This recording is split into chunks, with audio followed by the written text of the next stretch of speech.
Hello అండి, welcome back to our channel. నేను మీ మల్లిక. ఈరోజు మనం కరకరలాడే మసాలా వడల్ని చాలా సింపుల్గా ఏ విధంగా ప్రిపేర్ చేయాలో చూద్దామండి. ఈ చలికాలంలో సాయంత్రం పూట వేడివేడిగా ఈ విధంగా వడలు చేసి పెట్టారనుకోండి, పిల్లల నుంచి పెద్దవాళ్ళ వరకు అందరూ ఇష్టంగా తింటారండి. ఇక లేట్ చేయకుండా ఈ క్రిస్పీ వడల్ని ఏ విధంగా ప్రిపేర్ చేయాలో చూద్దాం పదండి. దానికంటే ముందుగా నాది ఒక చిన్న రిక్వెస్ట్ అండి. మన ఛానల్ని కొత్తగా ఎవరైనా విజిట్ చేస్తుంటే కనుక ప్లీజ్ సబ్స్క్రైబ్ మై ఛానల్. ముందుగా ఈ మసాలా వడల కోసం 1 కప్పు పచ్చిశనగపప్పుని 3 గంటల పాటు శుభ్రంగా కడిగి నానబెట్టుకోండి. ఇలా నానిన పచ్చిశనగపప్పుని వాటర్ మొత్తం కూడా తీసి పక్కన పెట్టుకోండి. ఇప్పుడు ఒక మిక్సీ జార్ తీసుకొని దాంట్లోకి నానబెట్టిన పచ్చిశనగపప్పుని వేసుకోండి. మొత్తం వేయకుండా ఒక 2-3 టేబుల్ స్పూన్ల పచ్చిశనగపప్పుని పక్కన పెట్టుకొని మిగతావన్నీ కూడా మిక్సీ జార్లో వేసుకోండి.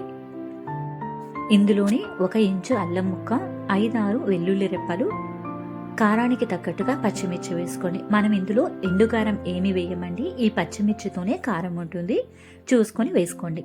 1 గుప్పెడంత పుదీనా వేసుకోండి.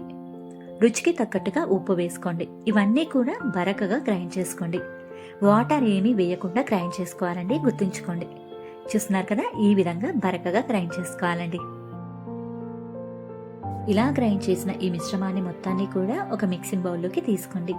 దాంతో పాటే ఒక 2 టేబుల్ స్పూన్ల పచ్చిశనగపప్పుని పక్కన పెట్టుకున్నాం కదండి, మిక్సీ జార్లో వేయకుండా వాటిని కూడా వేసుకోవాలండి.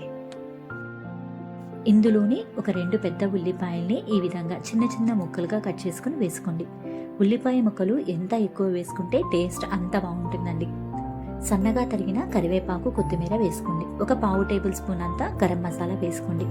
ఇవన్నీ కూడా బాగా కలిసేటట్టు కలుపుకోవాలండి. ఇందులోకి మరెటువంటి పిండి వేయాల్సిన అవసరం లేదండి. బియ్య పిండి కానీ శనగపిండి కానీ ఏమీ అవసరం లేదు. చక్కగా ఈ పిండితోనే మనం కరకరలాడి వడలు చేసుకోవచ్చు.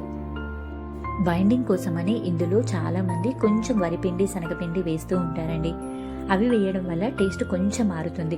కానీ ఒక్కసారి ఈ విధంగా చేయండి, చాలా బాగా వస్తాయి. పిండినైతే ఈ విధంగా కలుపుకోవాలండి. ఇప్పుడు కొంచెం పిండి ముద్దను తీసుకుని బాల్ లాగా చేసుకొని 2 అరచేతుల మధ్యలో పెట్టుకొని ప్రెస్ చేయండి. అంతేనండి, మనకి వడా షేప్ అయితే వస్తుందండి. మరోవైపు డీప్ ఫ్రైకి సరిపడా ఆయిల్ పెట్టుకొని, ఆయిల్ బాగా హీట్ అయిన తర్వాత స్టవ్ని లో టు మీడియం ఫ్లేమ్లో పెట్టుకొని ఈ విధంగా ఒక్కొక్కటిగా వేసుకోవాలండి. గుర్తుంచుకోండి, ఆయిల్ బాగా హీట్ అయిన తర్వాత స్టవ్ని లో టు మీడియం ఫ్లేమ్లో పెట్టుకొని ఈ విధంగా ఒక్కొక్కటిగా నిదానంగా వేసుకోవాలి. అప్పుడు మాత్రమే మనకి వడలు క్రిస్పీగా వస్తాయండి.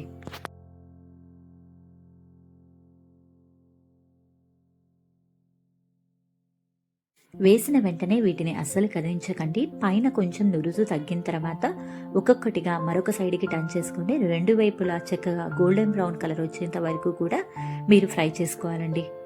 ఈ విధంగా లో టు మీడియం ఫ్లేమ్లో పెట్టుకుని ఫ్రై చేయడం వల్ల లోపల వరకు కూడా వడకాలి, పైన అంతా క్రిస్పీగా తినేటప్పుడు కరకరలాడుతూ చాలా బాగా వస్తాయండి.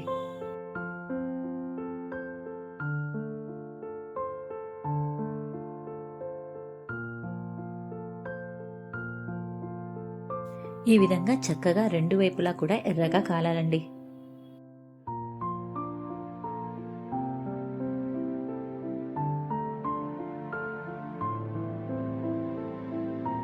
ఇప్పుడు వీటిని తీసుకొని ఒక సర్వింగ్ ప్లేట్లోకి పెట్టుకుందామండి.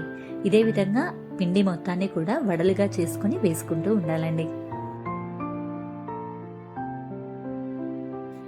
అంతేనండి, ఎంతో టేస్టీగా ఉండే మసాలా వడలు రెడీ అయిపోయినాయి.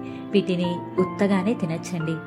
మీరు కావాలి అంటే కొబ్బరి చట్నీతో కూడా సర్వ్ చేసుకోవచ్చు. చాలా టేస్టీగా ఉంటాయండి. మీరు కూడా ఒకసారి ఈ కరకరలాడే మసాలా వడల్ని ఈ సాయంత్రం టైంలో ట్రై చేయండి. చాలా చాలా బాగుంటాయి. పిల్లల నుంచి పెద్దవాళ్ళ వరకు అందరూ కూడా ఇష్టంగా తింటారండి. ఒకసారి మీరు ట్రై చేసి ఏ విధంగా వచ్చినాయో కామెంట్ చేయండి. మీకు కనుక ఈ రెసిపీ నచ్చినట్టయితే ఈ వీడియోని లైక్ చేసి మీ ఫ్రెండ్స్ అండ్ ఫ్యామిలీకి షేర్ చేయండి. మన ఛానల్ని సబ్స్క్రైబ్ చేసుకుని కింద ఉన్న గంట సింబల్ని ప్రెస్ చేయండి. Thank you for watching us.